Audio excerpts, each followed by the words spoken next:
Hello everyone, hope you're doing well. Today we are looking at another devblog for Update Apex Predators, and it is the Harrier FRS.1. This is coming in as a British Rank 7 Squadron vehicle, coming in with a fun lot of bells and whistles, and also at the same time the planned technical works have been announced. So the update will be out tomorrow. Just to let you know, so if you want to get your pre-orders in and get those nice goodies from the premium vehicles, this is the time to do it. Remember, if you want to pick them up, make sure to use the partner code so you can get a discount and also support the channel and also get the decal in-game. But to get the pre-orders, you have basically, less than 24 hours now, so just understand that going forward. The Harrier, coming in as a squadron vehicle, is going to be one of the higher echelon ones. Obviously, this has been a trend for a while when it comes to squadron vehicles, a lot of higher tier ones, and we'll have to see how it does. And as always, if you enjoy the content, make sure to subscribe to the channel and also like the video. Let's get into the history of the Harrier FRS.1. Immediately as the Harrier GR1 entered into service, Hawker Siddeley began development of a naval variant in 1969. Although the work was approved by the Ministry of Defence, no orders were placed at the time. This changed in May 1975, when 25 aircraft were ordered from Hawker Siddeley to equip the new carriers to the Invincible class. In parallel to the order, the new aircraft received its official designation, the Sea Harrier. Entering service in 1979, the Sea Harrier was initially extensively tested before being released into active duty as part of 800 Naval Air Squadron aboard the HMS Invincible. After entering service, the Sea Harrier's most prominent operational use was marked by its involvement in the Falklands War of 1982. During the conflict against Argentine forces, the Sea Harrier was credited with shooting down 20 aircraft while suffering no losses in return during the aerial engagements. However, 2 Sea Harriers were lost to ground fire. In 2006, the decision was made to retire the Sea Harriers from active service, thus marking the end of the aircraft's not less than 27-year service career. Apart from the Royal Navy, the Indian Navy was the only other operator of the Sea Harrier, with 30 aircraft serving in its fleet until retiring in 2016.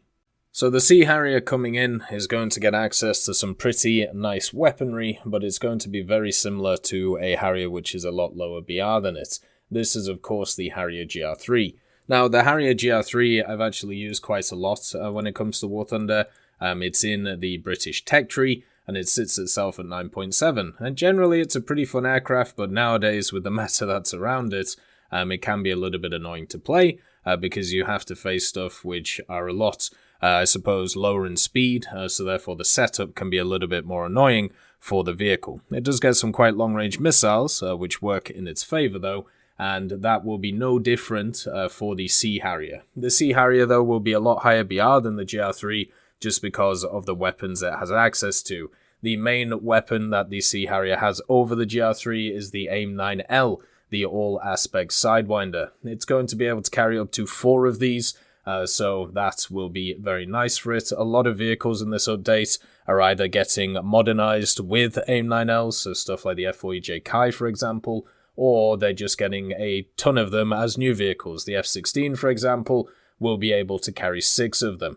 But the Sea Harrier FRS.1 having 4 makes it a little bit more similar to the GR7, which is in the tech tree. The thing is, it won't have the same performance as the GR7 though, and also at the same time won't have all of the standard loadouts that it has. It will get a bunch of unguided rockets, which will be nice, and also an additional 1,000-pound bomb compared to the standard GR1, so therefore it'll be able to kill a base probably, which will be nice for it. But its overall flight performance is not going to be as great at the BR it's going to find itself at, and that is one of the issues with these types of vehicles. Ones which have really nice armaments, but also don't really have the capabilities to back them up. They're the ones in War Thunder which aren't exactly what we class as balanced.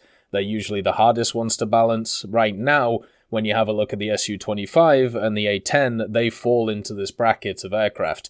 And stuff like the A-6E Tram, which is coming in the next update, will also fall into this bracket of not really being very easy to balance.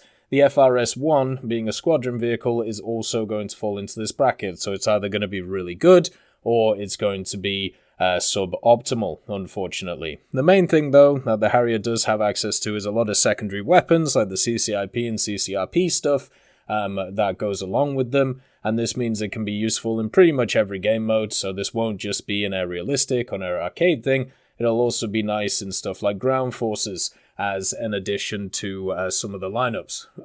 On the dev server, it was at 10.7. I'm not sure if it'll stay there at 10.7, especially with a lot of the capabilities that a lot of the other aircraft have been added in, but it also depends on what the top BR of the highest aircraft are.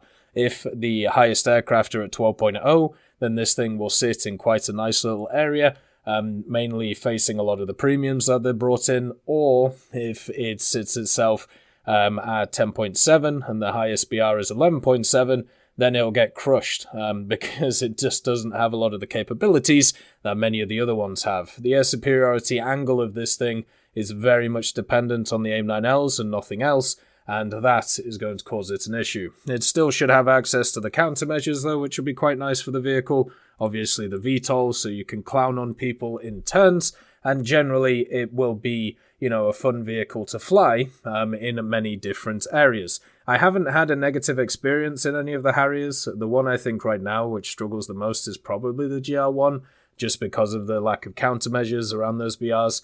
But usually when I've played the AV8s or I've played the GR3, I've had a decent time. And I feel like this one will also give people a good time. I don't like this trend, though, of Squadron vehicles being high BR, high tier vehicles. It is nice to add to lineups at high tier, but also at the same time, it gives the opportunity for newer players to get into the higher tiers quickly. But it seems like that ship has sailed a long time ago, especially when you have a look at the event vehicles that they've brought in, and also many others that kind of sit around the place, including the premiums. I don't agree with the decisions. I don't think it's healthy for the standard player to be able to get access to these things as early as they do. But then again, a lot of people complain about the grind, and one of the things about Squadron vehicles is it means that you can skip a lot of it. As always, I hope you have a wonderful day, and I'll see you next time. I'd like to thank Forge, Siegebreak, Carrion Crow, Nicholas Richardson, Elove Goat, Pyman, Winter Scientist, Merciless Reaper, Orange Tail, Teddy, Daniel Stanton, Moxie, B. Young, and also Sem Arslan, Wilkski, Uncle Bean, Derek R., Bareen, Lafouche, and Samuel Slick for supporting the channel.